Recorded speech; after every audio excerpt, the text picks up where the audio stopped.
पुराणों में जो जो गप लिखा गया है, जो अंधविश्वास पाखंड पर जो भी कुछ लिखा गया, उसमें विज्ञान नहीं है, रत्ती भर विज्ञान नहीं है। तो मैं ये कह रहा हूं कि रामभद्राचार्य उसी जगह क्या करने गए हैं, सवाल ये है। उसी संभल में क्या करने गए हैं? के पास पुराणों में लिखा है, उसका प्रचार करेंगे, बताएंगे क्या लिखा है। नहीं, पुराणों से अब ये देश नहीं चलता है पल्लवी जी। याद दिलाया जा रहा है या उनको बताया जा रहा है, तो इसमें आपत्ति। रामचरितमानस की कथा मस्जिद के सामने होगी और मुसलमान के दरवाजे पर होगी। भिक्षाटन पर जीने वाला बाबा है, भीख पर जीता है, ठीक। वृत्ति पर सवाल खड़ा कर रहा हूं कि कितना रार खोजने की कोशिश कर रहे हैं। ये कथा संविधान की कथा क्यों नहीं हो रही है? ये हिंदुस्तान उनका है, किनका है?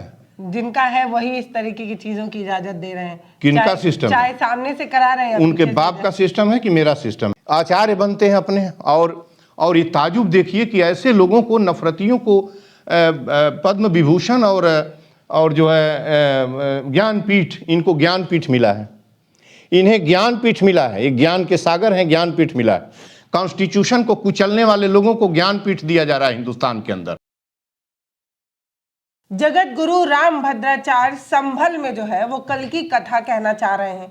उन्होंने इसकी शुरुआत भी कर दी है। ये कितना भव्य और दिव्य होगा ये बताने की आवश्यकता नहीं है कि जब डीएम से लेके एसडीएम तक उनका पैर छू रहे हों, जिनको शांति व्यवस्था बनानी है वो इस बात को आश्वस्त कर रहे हैं कि सिर्फ लोग ही नहीं, डिजिटल रूप से भी निगरानी की जाएगी। अब सवाल ये है कि ये जो कल की कथा हो रही है ये संभल में ही क्यों हो रही है? हाँ, धर्म का प्रचार करने की इजाजत संविधान हमें देता है, लेकिन यहाँ सोचने की बात यह है कि एक आंकड़े में ये बात पता चली है कि 85% आबादी वहाँ पर मुसलमानों की है। तो धर्म का प्रचार तो आप अपने यहाँ करेंगे ना, जहाँ हिंदुओं की आबादी ज़्यादा है वहाँ पर ही तो कल्कि के बारे में बताएंगे। अब मुसलमानों को कल्कि से क्या लेना देना है? कल्कि उनके भगवान थोड़ी है, और उनको इस चीज़ की जानकारी देने से फ़ायदा ही क्या है? अगर हम सिर्फ और सिर्फ जनसंख्या की ही बात करें, 2011 में जो की गई थी सेंसस, उसमें भी 75% जो है वो मुसलमानों की आबादी बताई गई थी। तो जहाँ पर आबादी मुसलमानों की ज़्यादा है वहाँ पर इस तरीके की कथा करने का क्या मतलब? और बताया जा रहा है ये इतना भव्य होगा, दिव्य होगा, प्रधानमंत्री भी आएंगे, मुख्यमंत्री भी आएंगे, ये पहली ऐसी भव्य कथा की जाएगी कि दूर दूर से लोग आएंगे। तो ये कथा संभल में ही क्यों की जा रही है, ये एक सवाल है। सवाल ये भी है कि जो इलाका इतना सेंसिटिव है, अभी हमने देखा कि पिछले ही साल वहाँ पर किस तरीके से एक बड़ा बवाल देखने को मिला था, कुछ लोगों की मौत भी हुई थी, और उस चीज़ पर हम जाना ही नहीं चाहते कि वो कितना सही था, कितना गलत था। एक मस्जिद जो 500 साल पुराना है, उसके नीचे एक मंदिर दफन है, इस चर्चा पर जा ही नहीं रहे। सवाल यही है कि जो इलाका इतना सेंसिटिव है वहाँ पर इतनी भव्य पूजा करने की या इतनी भव्य कथा कहने की इजाज़त कौन दे रहा है? कौन चाहता है कि देश में शांति ना बनी रहे और देश में इस तरीके का कलह जो है वो होता रहे? जहां पर मुसलमानों की आबादी ज़्यादा है वहां पर हिंदू धर्म का प्रचार करने से फ़ायदा किसे हो रहा है और इसके पीछे का मोटिव क्या है? हमारे साथ संपूर्णानंद मल्ल हैं, पूर्वांचल गांधी हैं। आप शांति के दूत बन के लोगों को सीख दे रहे हैं, लेकिन लोग सीख ही नहीं रहे हैं। उनको कथा करनी है, धर्म का प्रचार करना है, लेकिन संभल में जाके जहाँ मुट्ठी भर हिंदू है और एक खांची भर जो है वो मुसलमान है, वहाँ पर जाकर हमें हिंदुओं का प्रचार करना है, वहाँ पर हमें सनातन का जो है वो परचम लहराना है। इसका क्या मतलब है?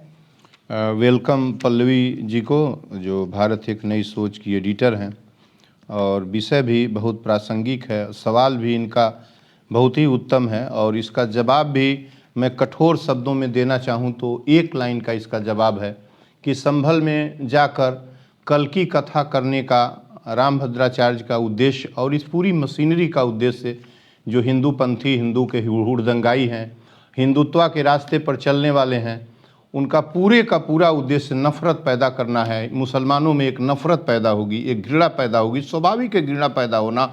हमें कोई इसलिए नहीं कि हम कोई पक्षपातपूर्ण डिबेट में आपसे उत्तर मैं दे रहा हूँ।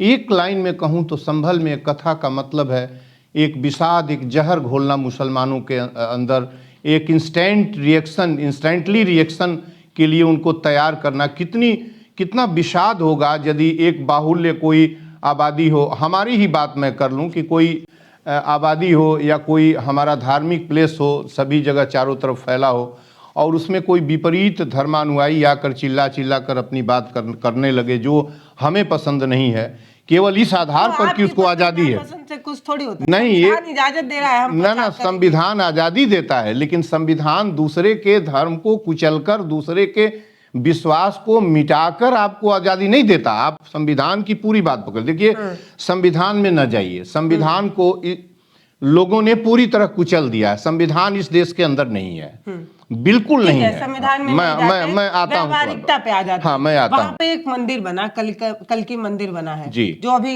निर्माणाधीन है, काम हो रहा है। वहां पर इस तरीके की कथा की जा रही है। कहाँ बना है कल्कि? वही संभल में कल्कि मंदिर बना आप हमें बताइए, आप इंडोलॉजी की स्कॉलर नहीं है। मैं सुनने वाले, जहां तक कि वीडियो जा रही है, कृपा पूर्वक के कहना चाहता हूं कि मैं इंडोलॉजी का स्कॉलर हूं और दिल्ली यूनिवर्सिटी का हूं। कल्कि अवतार के बारे में इस देश के कितने लोग जानते हैं? पल्लवी जी, मैं आपसे सवाल करूं और रामभद्राचार्य जी और उनके जैसे जितने भी कुछ संत हैं, मुट्ठी के संत हैं, जो पढ़े होंगे, अतीत पुराणों को पढ़े होंगे, पुराणों में इस बात का उल्लेख है कि कल्कि विष्णु का 10वां अवतार होगा। ठीक, 9 अवतार हो चुके हैं। 9वां अवतार उसमें शामिल कर लिया गया, मुझे लगता है कि बुद्ध ही को शामिल कर लिया गया है। ओके, तो कल्कि जो है वो विष्णु के 10वें अवतार होंगे। ये पुराणों में ये जूम किया गया है, लिखा गया है। हाँ, उसके बाद कलयुग अंत हो जाएगा। नहीं, कलयुग का अंत होगा, जो भी हो, कलयुग में उनका अवतार होगा। अब वो कल्कि उसी में भी लिखा है कि कल्कि जो अवतार लेगा वो मध्य भारत, मध्य देश में लेगा, जो आज का मध्य प्रदेश है। ये पुराणों में लिखी हुई बात है। अच्छा, आप रगड़ा रगड़ी करने में माना कि ये पूरी तरह पुराणों में जो गप लिखा गया है, जो अंधविश्वास पाखंड पर जो भी कुछ लिखा गया, उसमें विज्ञान नहीं है, रत्ती भर विज्ञान नहीं है। और संविधान बाद में लिखा गया है तो संविधान उसको खारिज करता है। ओके, मैं ये कहता हूं कि जिस कल्कि कथा करने रामभद्राचार्य वहां गए हैं, यदि नफरत का बिंदु न होता, और आपने अच्छा कहा कि अभी पिछले कुछ महीनों में और पिछले साल ही कितना बड़ा दुनिया का सबसे सेंसिटिव स्थल बन गया और मस्जिद के नीचे खोजी जाने लगी, पूरा जुडिशरी इन्वॉल्व हुआ, पूरी मशीनरी इन्वॉल्व हुई, वहाँ कत्लेआम भी हुआ, कुछ लोग मारे गए और नंगा नाच खेला गया, संविधान को कुचला गया जमीन के अंदर। तो मैं ये कह रहा हूँ कि रामभद्राचार्य उसी जगह क्या करने गए हैं, सवाल ये है। उसी संभल में क्या करने गए हैं? इनको यदि जाना ही था, कल्कि अवतार पर एक कथा ही कहनी थी कल्कि के बारे में, रामभद्राचार्य से पूछा जाए कि कल्कि उनके बाबा हैं, उनके बाबूजी हैं, उनके कौन हैं, या उनको देखे हैं, ये क्या बला है, क्या पाखंड है, तो उनके पास कोई जवाब नहीं है। रामभद्राचार्य के पास पुराणों में लिखा है उसका प्रचार करेंगे, बताएंगे क्या लिखा है। नहीं, पुराणों से अब ये देश नहीं चलता है पल्लवी जी, ये देश चलता है संविधान से। वो ठीक है, संविधान से चलता है, लेकिन उसी की एक क्लॉज ये कहती है ना कि हम जिसमें आस्था रखते हैं हम उसको और लोगों तक प्रचारित। आप आस्था रखती हैं कि रामचरितमानस आप कहीं पढ़ेंगी, कुछ भी करेंगी, किसी मुस्लिम के दरवाजे पर, किसी मुस्लिम बस्ती में जाके रामचरितमानस आप पढ़ेंगी, कितना आपको संविधान इसका अनुमति पड़ देगा? आप हमें इतनी बात बता दीजिए।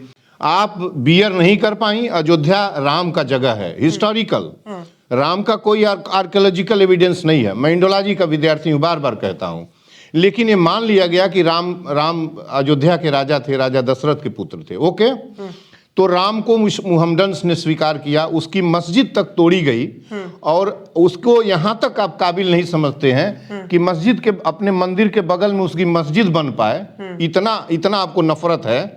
और ये उम्मीद करते हैं कि आप जहाँ 50% से अधिक की आबादी जिस संभल में है, मिडिल एज का नगर टाउन है, वो सल्तनत काल का नगर है, उसके बाद इस्लामिक एज में महत्वपूर्ण नगर हो गया था, तो उस एज का नगर जो है, सल्तनत काल का नगर, 1200 से चला आ रहा नगर, बाद का नगर है, उस नगर में जहां 75%, 80%, मैंने आंकड़े नहीं देखे हैं एग्जैक्ट, आप बता रही हैं तो उसको मैं स्वीकार कर रहा हूं, 78 है। आप वहां जाके कल्कि अवतार पाखंड करके इस देश को कौन सा कथा सुनाने गई हैं? कौन सा कथा, क्यों आप संभल के अंदर गई हैं कथा सुनाने? इसलिए कि संविधान आपको अनुमति देता है, और वही संविधान आपको इस बात की अनुमति नहीं दे रहा था कि उसकी मस्जिद तो तोड़ी गई, ठीक है, तोड़ दी गई, बाबर ने बनवाई थी, राम का जगह है, क्या उसका भवन भी वहां नहीं बन सकता था? 15 किलोमीटर दूर, 12 किलोमीटर दूर मोहम्मद पंथियों का भवन बनवाने की इजाज़त दी गई है।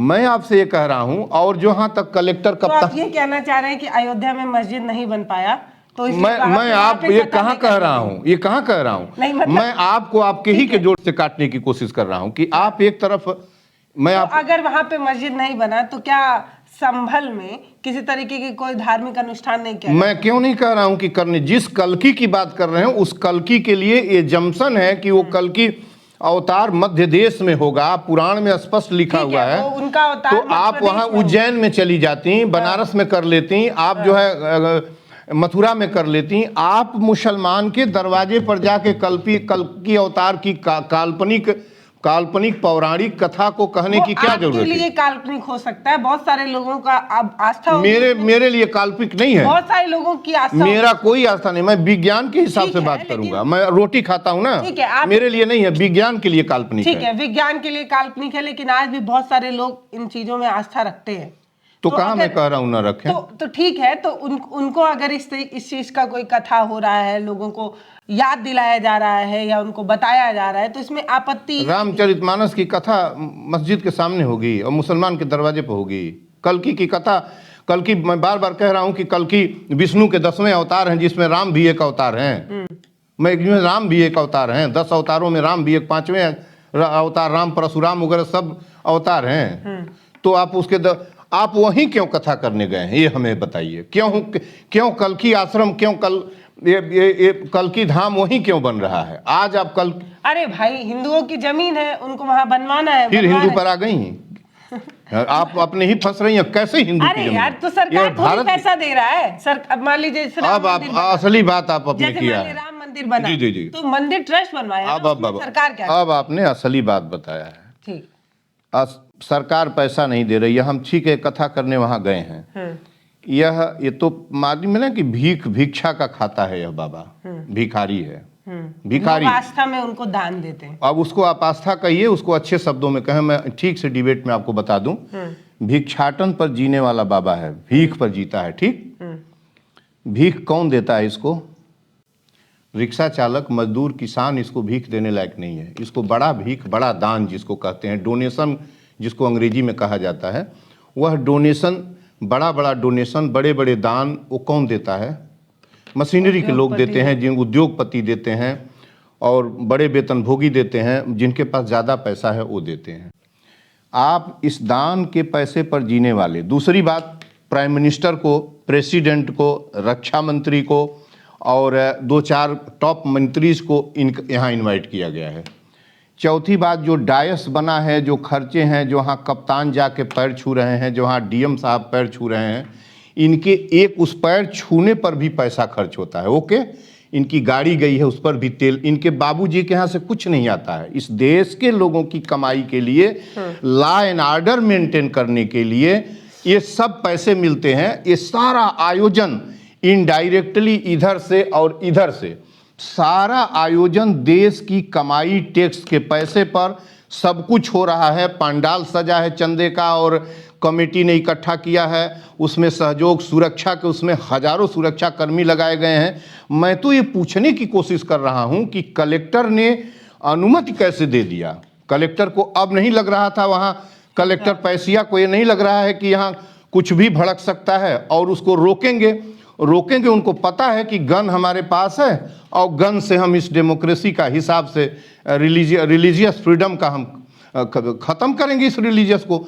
आपने उसमें कल्कि कथा करने की जो नफरती कथा है, जो देखिए, इस्लाम पंथी नहीं स्वीकार करता है तो नफरती है।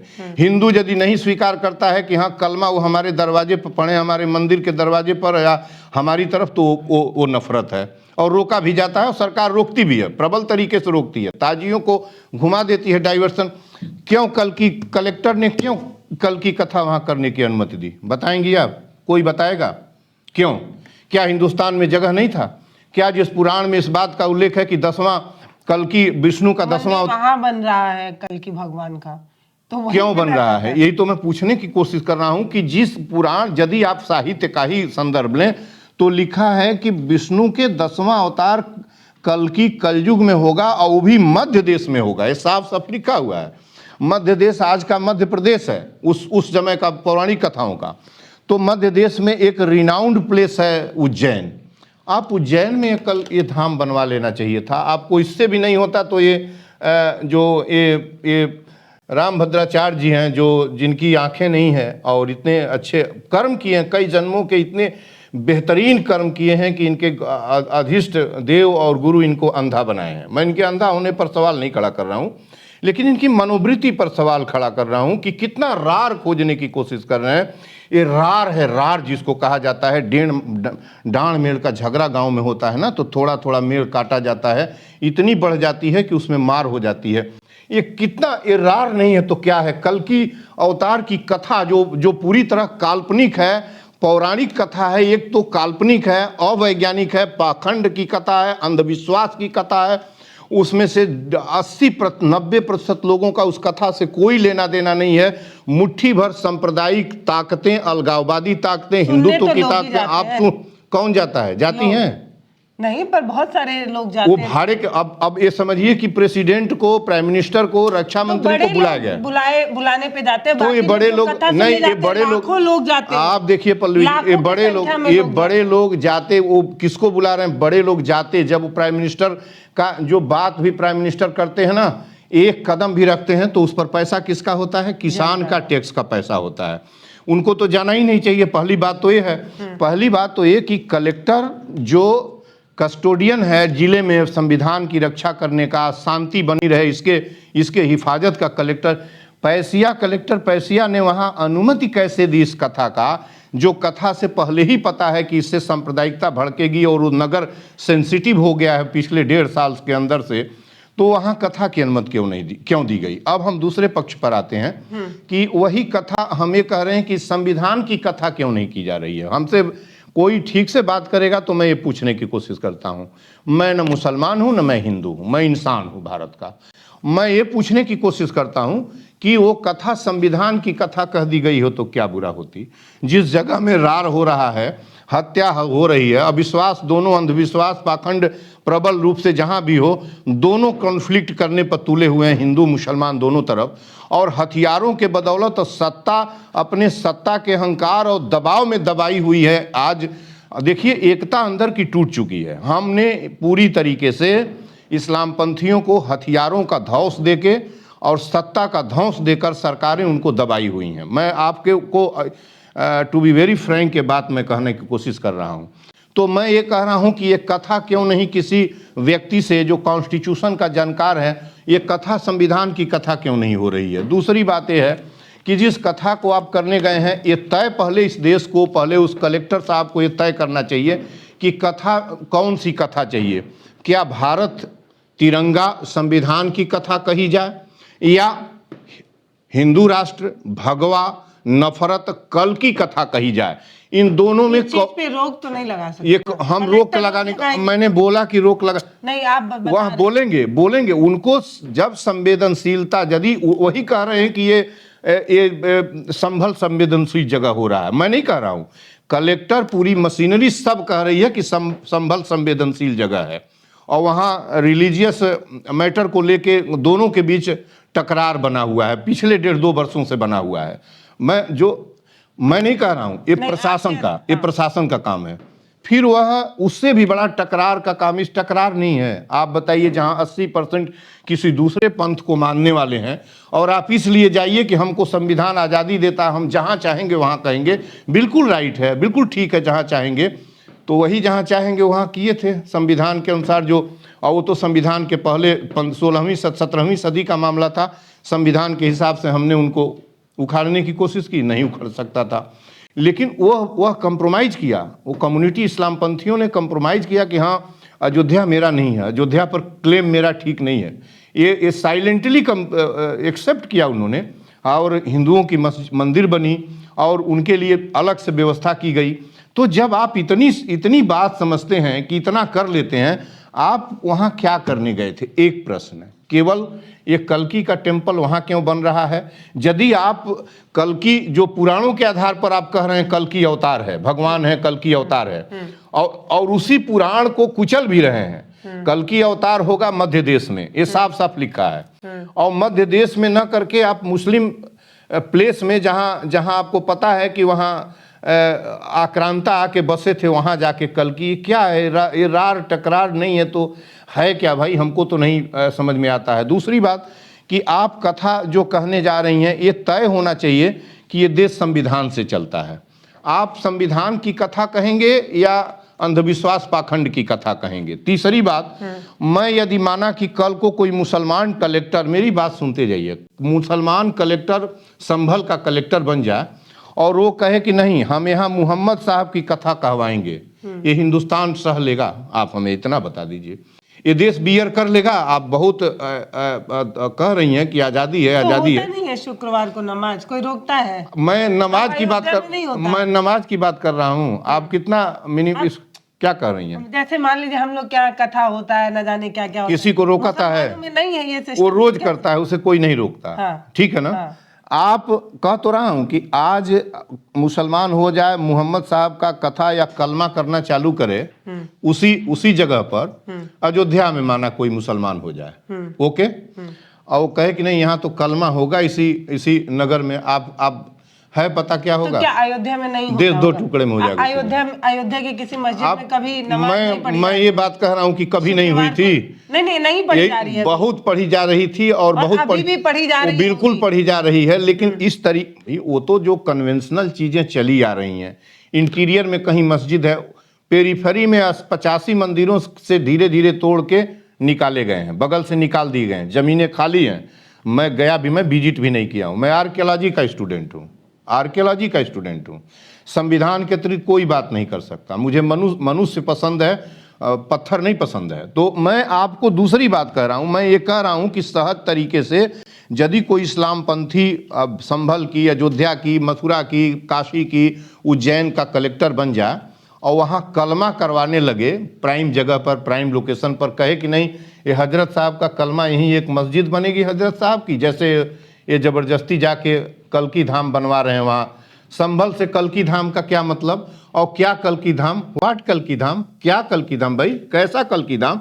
इंसान के रहने के लिए घर नहीं है और आप पाखंड का गरीबों के और टैक्स के पैसे से पाखंड की ईंट और ताज खड़ा कर रहे हैं। हिंदुस्तान के अंदर मीनारें खड़ी हो रही हैं। टैक्स के पैसे से थोड़ी बन रहा है। किसके पैसे से बनता है? मंदिर तो मैं बोला ना कि पैसे का स्रोत एक है पल्लवी जी, पैसा एक जगह छपता है, उसमें अलग अलग बढ़ता है। जो ये 10 करोड़ 5 करोड़ लोगों के पास है, ये चोर हैं जो कमीशन के पैसे इनके पास आए हैं। कमा के कोई करोड़ रुपया नहीं इकट्ठा कर सकता, वेतन से नहीं कर सकता, सिस्टम से। तो ये इन लोगों के पास इतने पैसे आए हुए हैं। तो जो जितना भी चंदा है, डोनेशन है, NGO चल रहे हैं और ये मस्जिद है, ट्रस्ट हैं, ये अल्टीमेटली वही पैसा है, एक पैसा है, वो दान के रूप में जाता है, भीख के रूप में जाता है, जबरदस्ती जाता है, कोई चोर माफिया इस तरह का है वो डोनेट करता है। पैसा एक ही है, कमाई का साधन एक ही है, हिंदुस्तान एक ही है, जमीन उतनी ही है, जो टैक्स आता है वही उतना है। किसी के घर, किसी भी धार्मिक ट्रस्ट के घर पैसा नहीं छपता। तो आप सोचिए, और आप ये कहती हैं कि दान और चंदा को कह रही हैं कि वो दान का पैसा है। दान, डोनेशन, चंदा, पूंजी, ये सब क्या है? थेफ्ट है। कैपिटल क्या है? थेफ्ट है, चोरी है, पूंजी चोरी है। ये मेरा नहीं है। 1842 का प्रदून जो दुनिया का सबसे बड़ा समाजवादी था, पहला समाजवादी था, लेकिन मार्क्स से हट कर था, प्रदून कहता है कि पूंजी चोर है।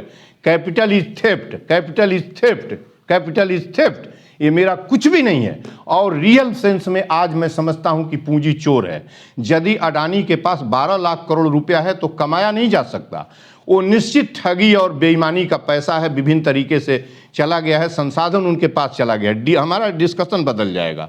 मैं इस बिंदु पर आने की कोशिश कर रहा हूं कि ये हिंदुस्तान सिस्टम उनका है। किनका है? जिनका है वही इस तरीके की चीजों की इजाजत दे रहे हैं। किनका सिस्टम? चाहे सामने से करा रहे हैं, उनके बाप का सिस्टम है कि मेरा सिस्टम है? कॉन्स्टिट्यूशन का सिस्टम है। किसी बात कर रही है, किसका सिस्टम है? तो फिर रोका क्यों नहीं जाता? आप कह रहे हैं तो ये वो नहीं रोक रहा है तो मैं चला दूं? मैं तो कलेक्टर पैसिया को कह रहा हूं, कि क्यों अनुमति दिया है उन्होंने। सवाल यही है कि ये धर्म का प्रचार है या किसी कलह की शुरुआत है? मतलब क्यों इस तरीके की चीज? आप ये चीज कहीं और हो सकता था। आपने क्यों अनुमति दी वहां? सवाल ये है। मोहब्बत से नहीं रह सकते? पैसिया के वेतन में जो उनकी कमाई, उनका वेतन फंड, उनके टीए भत्ते बनते हैं, उसमें किसकी कमाई है? और हिंदुस्तान और संविधान से पैसिया बने हैं ना।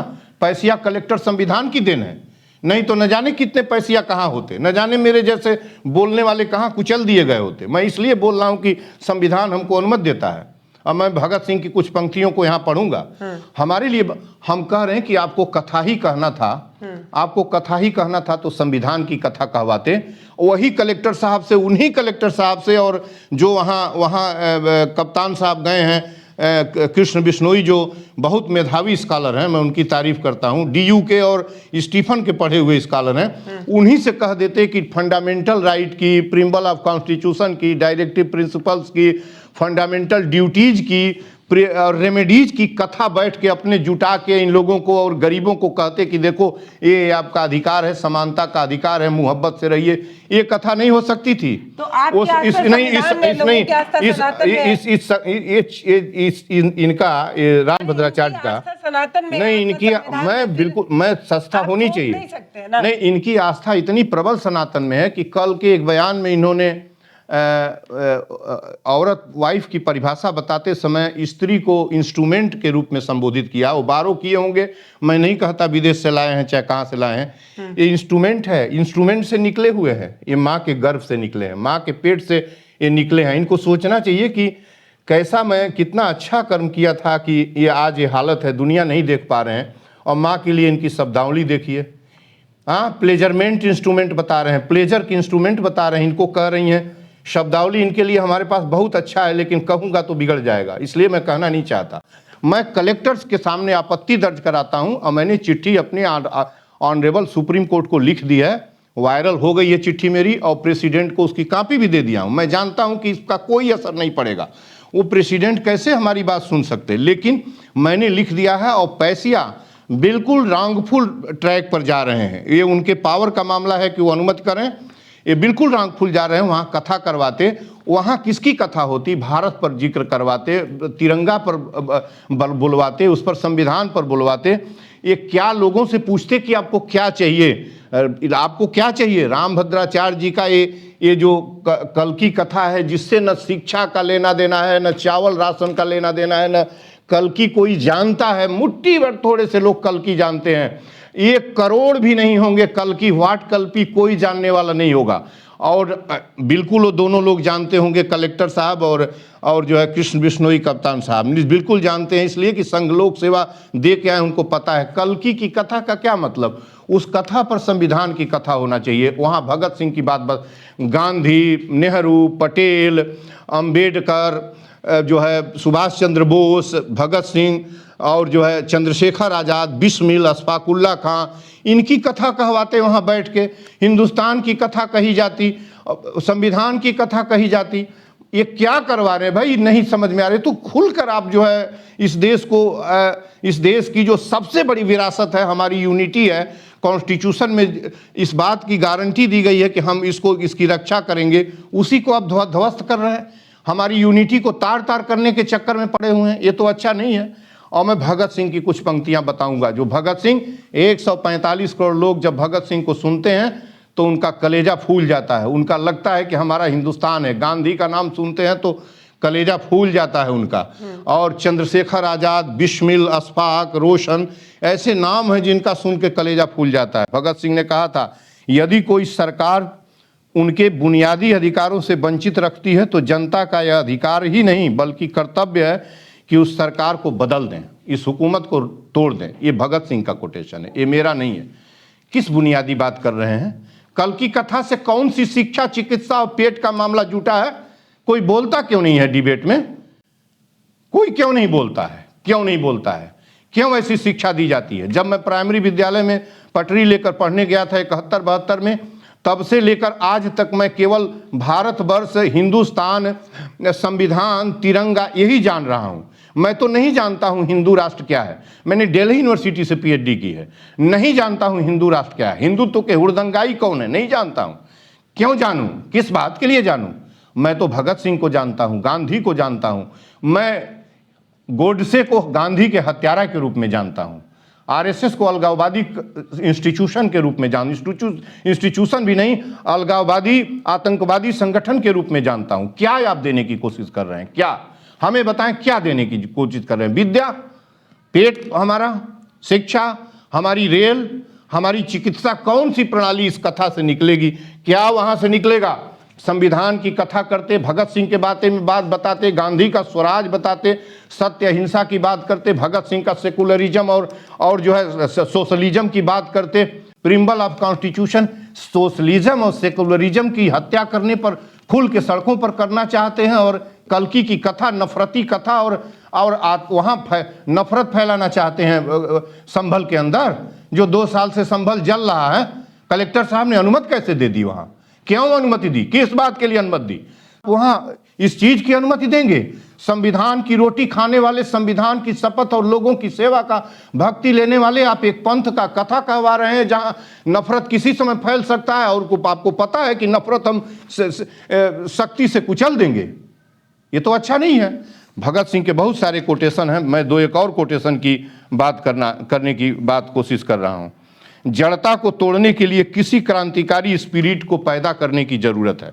ये जड़ता है, ये कुंठा है, अंधविश्वास है, पाखंड है, इसको तोड़ना चाहिए, करना चाहिए। और यदि आप नहीं करेंगे तो आपकी आज़ादी अपने आप यूं ही खत्म हो जाएगी। ये भगत सिंह बार बार कहा करते थे। और भगत सिंह भी आदमी थे। भगत सिंह ऐसा नहीं था कि कहीं से कुछ और थे। भगत सिंह के फांसी के 1 दिन पहले सायंध्या पर उनसे जब ये पूछा गया कि आपकी अंतिम इच्छा क्या है, तो उन्होंने कहा था कि मेरा भोज का खाना जो है मुस्लिम जो स्वीपर था तिहाड़ का वो देगा, लाहौर जेल का, सॉरी तिहाड़ का नहीं, लाहौर जेल का, तब जेल लाहौर में थी, तो उसका मैं बनाया खाना खाऊंगा। और इत्तेफाक ही था कि वो मॉर्निंग नहीं आने पाया, सांझ में ही उनको फांसी दे दी गई। आपको मोहब्बत से रहना ढंग नहीं आता है क्या किसी को? और ये क्या नफरत का ये इस तरह से खुल कर नफरत हम लोगों को तो देखा नहीं जाता। हमको संविधान हमारा दीजिए ना, हमारा भारत दीजिए, हिंदुस्तान दीजिए, संविधान दीजिए, तिरंगा दीजिए। तिरंगा 145 करोड़ का प्रतिनिधित्व करता है, उसका एक एक रेशा एक एक आदमी का प्रतिनिधित्व करता है। वो केसरिया हमारे शौर्य का प्रतीक है, और ग्रीन हमारे समृद्धि का प्रतीक है, वो सफ़ेद हमारे शांति का मैसेज देता है, बंधुत्व शांति का मैसेज देता है। इससे नहीं पेट भरता। आप क्या क्या कर रहे हैं, करते चले जा रहे हैं, और एक के बाद एक लोग आप हमें बताइए, आप मंचों पर बैठकर जब हिंदू राष्ट्र कह रहे हैं, सड़कों पर हिंदू राष्ट्र के नारे लगाते हुए यात्राएं निकल रही हैं, आप ये बताइए हिंदू राष्ट्र का नारा पाकिस्तान और खालिस्तान से किस प्रकार अलग है? हमें इतना बता दीजिए। यदि पाकिस्तान के नारा के लिए यदि किसी को तिहाड़ रखा जा सकता है, जेएनयू के स्कॉलर उमर अब्दुल्ला को जिहाल रखा जा सकता है, और तो क्यों नहीं पाकिस्तान हिंदू राष्ट्र का नारा लगाने वाले ये जो है धीरेन्द्र शास्त्री है, ये आचार्य प्रमोद कृष्णन है, ये जितने भी लोग हैं हिंदू राष्ट्र का, ये बाबा हैं जो आचार्य हैं, ये जो है कौन आचार्य हैं, ये लोग क्यों ये लोग जेल क्यों नहीं जाते? ये मेरी आज़ादी है कि मैं कहूं कि इनको जेल के अंदर होना चाहिए। और मैं बता रहा हूं कि जिस दिन संविधान के अनुसार वाली इस देश में सरकार आएगी, मुझे नहीं दिखाई देता कि वो सरकार कब आएगी, इसलिए कि कांग्रेसियों ने 60 वर्ष तक राज किया। यदि कानून का के अनुसार राज किए होते तो आज ये नौबत ना, ये दिन देखने को ना मिलता। लेकिन मैं विश्वास के साथ हूं कि हिंदुस्तान है, जब अंग्रेज़ों की गुलामी को हमने झेल कर उसका पतन किया, उस अंग्रेजी अलगाववादी और मजबूत सत्ता को, तो इन नफरतियों की कौन सी हैसियत है? ये अपने एक के बाद एक हथकंडे अपनाते चले जा रहे हैं। इनके अंत धीरे धीरे अपने अंत की तरफ बढ़ रहे हैं। हिंदुस्तान में मैं जब कॉन्स्टिट्यूशन का युग होगा ना, तो हिंदू मुसलमान पुनः उसी तरह मोहब्बत से लड़ेगा रहेगा जैसे आज़ादी की पहली समर 1857 लड़ी गई थी, और पूरा 90 साल तक, 75-80 साल तक आज़ादी की लड़ाई होती रही। समझ रही है ना? और ये पूरी तरह नफरत है। वहाँ संभल में ले जाने का बहुत सारा जगह है हिंदुस्तान में। वही आपकी स्वतंत्रता वही खत्म हो जाती है जहाँ दूसरे की स्वतंत्रता में बाधा। राइट, बिल्कुल। आपको अनुमति नहीं देता। संविधान यही कहता है कि आप आज़ाद हैं, लेकिन दूसरे के ऊपर आपकी आज़ादी बंदिश न बनने पाए। ये बिल्कुल संविधान में, लेकिन दूसरे के नाते। और वो तो पैसिया का और चीफ मिनिस्टर का काम था कि स्टेट जो है सभी धर्मों को समान संरक्षण देगा। एक जगह आप कह रहे हैं कि उस मस्जिद के नीचे मंदिर है, उसको ढूंढवा रहे हैं। इतनी नफरती आपकी दृष्टि हो गई है जिससे कोई कंसर्न नहीं है, जमीन का दबा वस्तु हो गया है। दूसरी तरफ आप उसी जगह पर जाके उसके सीने पर कोदो धरने की कोशिश कर रहे हैं। ये नफरत नहीं है तो क्या है? स्टेट पूरी तरीके से कॉन्स्टिट्यूशन के अनुसार काम नहीं कर रहा है। संविधान की हत्या करके जो कुछ हो रहा है इस प्रांत में, और ताकत के आधार पर हो रहा है। जब भी कहीं कुछ बोलिए तो पुशबैक करती है, सिर्फ पुलिस आके पुशबैक करती है। नहीं, अपनी जुबान ज़्यादा बोलेंगे तो आपको घाट लगा देंगे, अलग से भेज देंगे कहीं और आप ठीक हो जाएंगे, पता नहीं चलेगा। तो देखिए, सत्ता अच्छी नहीं चल रही है, बिल्कुल अच्छी नहीं चल रही है। और ये नफरत है बिल्कुल। ये कल्कि का कोई धाम, कोई कथा वहाँ नहीं होना चाहिए। कलेक्टर साहब बिल्कुल रॉन्ग है इस जगह पर, उनको अनुमति बिल्कुल नहीं देना चाहिए। जो आदमी हिंदू राष्ट्र का राग, कैसा हिंदू राष्ट्र? कहाँ संविधान में हिंदू राष्ट्र लिखा है? वहाँ तो भारत लिखा है। वो आदमी हिंदू राष्ट्र के पीछे और बहाने से कल्कि कथा करने, नफरती कथा। कौन सा कल्कि? क्या कल्कि? हम तो नहीं जानते कल्कि क्या है। 143 करोड़ लोग नहीं जानते 145 में। 1 करोड़ जानते होंगे जो सिविल सर्विसेज दिए होंगे, जो बड़ी परीक्षाएं देते होंगे, जिनको पढ़ना होगा कि विष्णु के 10 अवतार कौन है, वही कल्कि जानते हैं। फिर कल्कि ये कहाँ से आ गया? फिर ये जो है ये आचार्य कहाँ से पहुँच गए? अपने आचार्य बनते हैं अपने। और ये ताजुब देखिए कि ऐसे लोगों को, नफरतियों को पद्म विभूषण और जो है ज्ञानपीठ, इनको ज्ञानपीठ मिला है। इन्हें ज्ञानपीठ मिला है। ये ज्ञान के सागर हैं, ज्ञानपीठ मिला है। कॉन्स्टिट्यूशन को कुचलने वाले लोगों को ज्ञानपीठ दिया जा रहा है हिंदुस्तान के अंदर। ये इतनी आज़ादी है, इतना, ये बात है, देखिए गलत है, बिल्कुल गलत है। कोई भी आग अगर लगती है तो उसके पीछे कोई चिराग होती है, कोई चिंगारी होती है, और वो चिंगारी ही ना उठे इसीलिए तो प्रशासन होता है, इसीलिए तो पुलिस होती है, इसीलिए सुरक्षा बल होती है, इसीलिए तमाम बुद्धिजीवी होते हैं, इसीलिए तो तमाम अधिकारियों को मोटी मोटी सैलरी दी जाती है। लेकिन इसके बावजूद भी इस तरीके की चीज़ें हो रही हैं, और हम और आप जो चुप रहना सीख रहे हैं, इस वजह से भी ये सारी चीज़ें हो रही हैं। जो संविधान में यकीन रखने वाले लोग हैं, जो शांति में यकीन रखने वाले लोग हैं, जो समाजवाद में यकीन रखने वाले लोग हैं, जो भाईचारे में यकीन रखने वाले लोग हैं, वो अपने हिस्से का सवाल पूछ रहे हैं और अपने जितना उनका दम है उतने दम से अपनी मन की बात बोल रहे हैं। अगर आपको हमारी ये मुहिम अच्छी लगती है जिसमें हम संविधान, लोकतंत्र और भारत की चर्चा करते हैं, तो आप हमारे इस वीडियोस को शेयर करके इस मुहिम का हिस्सा ज़रूर बन सकते हैं। उस समय जब शोर में कहीं ना कहीं लोकतंत्र को दबाने की कोशिश हो रही हो, जब हो हल्ला में संविधान की चर्चा ना हो रही हो, तब भारत एक नई सोच ये कोशिश करता है कि इन मुद्दों पर चर्चा होती रहे, अपने देश की चर्चा होती रहे, संविधान की चर्चा होती रहे। ये वीडियो आपको कैसा लगा ये कमेंट सेक्शन में लिखकर हमें ज़रूर बताइएगा। वीडियोज़ को शेयर करिएगा। यूट्यूब पर देख रहे हैं तो सब्सक्राइब करिए, फेसबुक पर देख रहे हैं तो फॉलो जरूर करिए। पल्लवी जी, एक बात और कर दें। हाँ। आप क्लोजिंग कर रही हैं, अच्छा है। हाँ। मैं बता दूं, मित्रों से कहना चाहता हूं जो भी सुन रहे हैं कि अरे मित्रों, ये हिंदुस्तान जो ऐसा मुल्क है ना, ये 190 वर्ष की गुलामी के बाद आज़ादी मिली है, और इतने मुहब्बत और लगन के साथ हिंदू मुसलमान सभी, गरीब अमीर, किसान, आदिवासी, ओरिजिनल्स लड़े हैं कि उसको ऐसा मिसाल इतिहास कि दुनिया के इतिहास में नहीं है। बहुत ही फांसी और कुर्बानी, असीम संघर्ष के बाद ये आज़ादी मिली है। और मुहब्बत के मुल्क, हम लोग जब पैदा हुए थे तो ये नफ़रत नहीं थी। हमने अभी विगत शताब्दी तक कोई नफ़रत इस तरह का नहीं, लेकिन आज नफ़रत, कदम कदम पर नफ़रत, ये अच्छा नहीं है मित्रों। और मैं ख़ास तौर से ये अपने यंग पर्सन्स को बताने की कोशिश कर रहा हूँ कि अरे मोहब्बत का रास्ता बहुत बड़ा रास्ता, उससे बड़ी कोई, और एक साथ मिलकर इस तरह के अंधविश्वास पाखंड का दमन करिए और काम करिए, नौकरी पाने की कोशिश करिए, शिक्षा ग्रहण करिए। यही अंधविश्वास पाखंड में भगने की ज़रूरत नहीं है। और जो ये पल्लवी जी का चैनल है, उनकी दृष्टि है, मैं जब भी ये कहती हैं तो मैं इसलिए आता हूं और कॉन्स्टिट्यूशन की बात करता हूं कि एक चैनल इस पूरे भीड़ में जो कहीं और भगता चला जा रहा है, एक चैनल दिखाई तो देता है कम से कम, जो भारत की, संविधान की, तिरंगे की, रोजगार की बात करता है, पेट की बात करता है, एकता की बात करता है। मुझे बहुत अच्छा लगता है, इसलिए मैं यहाँ आता हूँ। बहुत धन्यवाद। धन्यवाद आपको।